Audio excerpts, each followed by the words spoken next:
नमस्कार, मी भारती झटपट स्वादिष्टमध्ये आपले स्वागत करते। आज मी तुम्हाला दाखवणार आहे कुरकुरीत सुरमई फ्राय।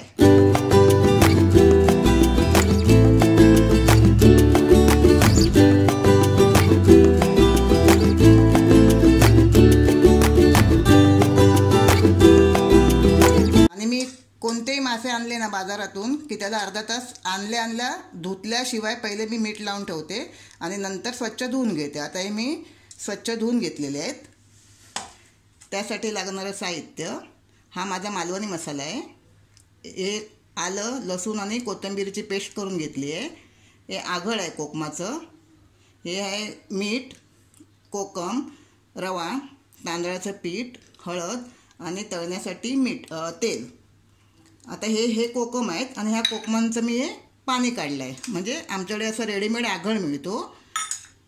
तुमच्याकडे जर आगळ नसेल तर तुम्ही किंवा कोकम नसेल तर तुम्ही लिंबूसुद्धा वापरू शकता।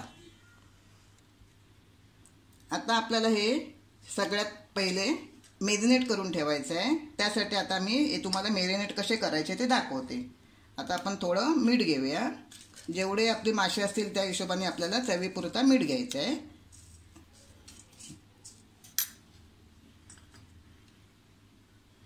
हे मी आगळ घेते। आगळी आंबट असतं, आपल्या माशांच्या हिशोबानेच आपल्याला आगळ घ्यायचं आहे। मी 3 चमचे आगळ घेतलं आहे। तुमच्याकडे जर आगळ नसेल तर तुम्ही पाण्यात कोकम भिजत टाकून त्याचं पाणी वापरू शकता किंवा लिंबाचा रसही वापरू शकता। आता आपल्याला 2 चमचे आलं लसूण पेस्ट घ्यायची आहे। ही आलं लसूण आणि कोथिंबीर वाटून मी ही पेस्ट केली आहे। त्यात थोडीशी आपल्याला हळद टाकायची आहे।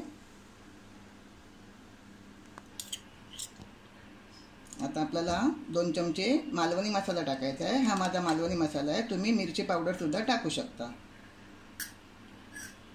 आणि याला छान अशी हलक्या हाताने व्यवस्थितपणे मिक्स करून ठेवायचं आहे।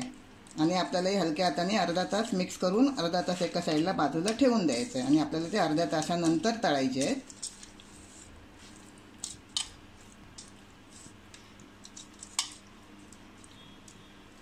हे बघा, असं मी हे दोन्ही बाजूला व्यवस्थितपणे हे मॅरिनेट करून ठेवलं आहे आणि सगळ्या पीसना मी असंच व्यवस्थितपणे लावून घेतलं आहे। आता आपल्याला हे अर्धा तास असंच बाजूला ठेवून द्यायचं आहे आणि आपल्याला ते अर्ध्या तासानंतर फ्राय करायचे आहेत।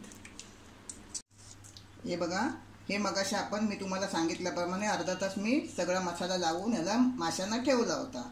आता आपल्याला अर्धा तास यासाठी ठेवायचं आहे की आपण जो काही मसाला लावला आहे तो त्याच्यामध्ये माशांमध्ये छानपैकी मुरतो।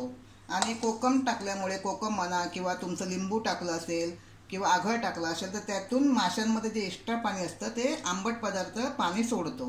हे बघा, हे असं त्याच्यात पाणी जमा झालं आहे। तर आपल्याला हे पाणी असं गाळून घ्यायचं, फक्त असं हात ठेवायचं आणि असं गाळून टाकायचं। आता आपल्याला हे तांदळाचं पीठ घ्यायचं आहे, रवा घ्यायचा आहे, हा जो मालवणी मसाला आहे तो थोडा त्यात घ्यायचा आहे। तुमच्याकडे नसेल मालवणी मसाला तर तुम्ही मिरची पावडर वापरू शकता। आणि छान असं हे व्यवस्थित मिक्स करायचं आहे। मी इकडे तवा तापत ठेवला होता। आपला तवा तापला आहे। आता त्यात आपण तेल घालूया।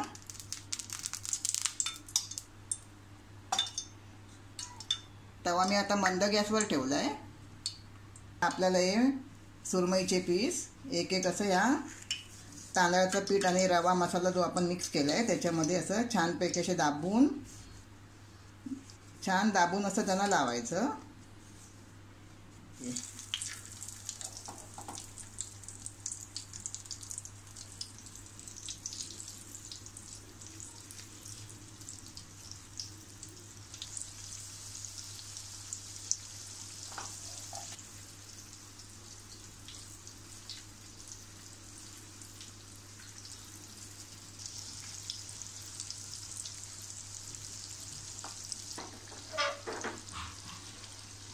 आता मी हे सुरमई मंद आचेवर तळत ठेवले आहेत आणि सुरमई तळताना नेहमी मंद आचेवरच तळायची। हे बघा, आता आपली एक बाजू परतून बघूया आपण। हे बघा कसे छानपैकी भाजून निघालं आहे आणि कडक एकदम कुरकुरीत झाले आहेत बघा.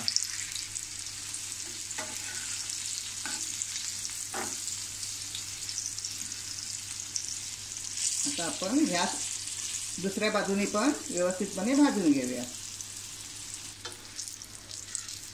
हे बघा आता आपली दुसरी बाजू सुद्धा अशी छानपैकी भाजून निघाली आहे. मी तुम्हाला दाखवते. आणि आता असे बाजूला करून ठेवायचे म्हणजे त्याच्यामध्ये जे एक्स्ट्रा तेल असेल ते आपणच खाली येतं. ओके, तसेच मी पीठ लावून घेतले होते आणि आता ते मी तळून घेते. ही बघा आता ही तयार आहे आपल्याला खाण्यासाठी कुरकुरीत सुरमई फ्राय.